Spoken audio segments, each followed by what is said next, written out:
Luke, some people want to listen to our podcast, but they're not sure it's for them and they don't want to invest a whole hour in finding out. Well, let's do a short version then, John. The whole format in 3.5 minutes. Okay, I'll be the commissioner and you be the pitcher. I'm trying to find a Saturday morning kids show for our brand new TV channel, Cracking TV. Pitch me something to fill my slot.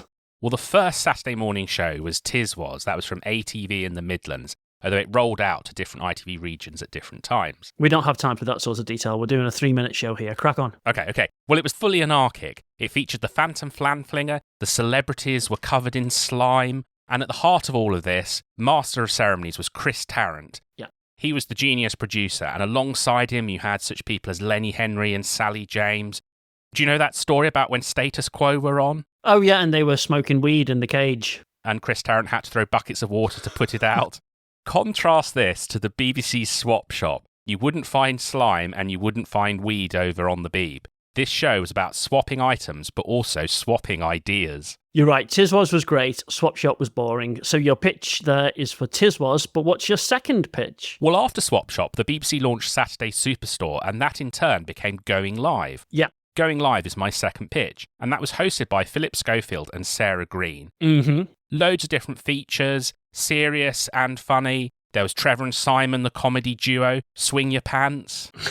But also, you got the opportunity to ring in and speak to your favourite celebrities. Oh yeah, I remember the time I called and spoke to 5-Star. Like to ask 5-Star where they're so fucking crap, they're fucking The legend Elliot there.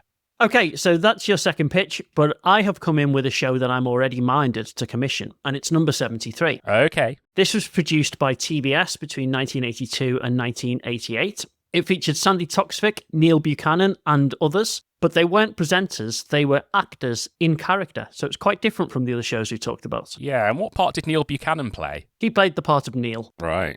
This was like a surreal sitcom mixed with live entertainment. Yeah. Each episode ended with Sandy, in character as Ethel, hosting the daring, dazzling, death-defyingly dull, devastatingly dangerous, delectable, delicatessable, divinely decadent sandwich quiz. You were rewarded with slices of bread if you got questions right. That's right. I loved number 73, so that's what you're up against. It's a very good show. Before I make my decision, I have to check that you are knowledgeable enough to produce a Saturday morning show. So here's a quick quiz. Yep. What was the name of the Tiswas spin-off for grown-ups? OTT. Correct. Which comedy duo briefly replaced Trev and Simon on Going Live? Oh, I can't remember. That was Nick Ball and James Hickish. Oh. Okay, so you got one right out of two. I think that's just about good enough, so I'm going to make my decision. I'm going to choose between the two shows that you've pitched and the one that I was already minded to commission. And if you lose, then you'll be thrown out of my office in disgrace. Yes. But if you want to hear which show is going to get the commission, you're going to have to listen to the whole episode. Yeah, tune into the full episode for lots more anecdotes and fun. Oh, that's our strapline now, is it? That's how we're enticing people in. Lots more anecdotes and fun. Jesus Christ, Luke. It's time to change the channel to Luke and John Cracking TV. Luke and John Cracking TV.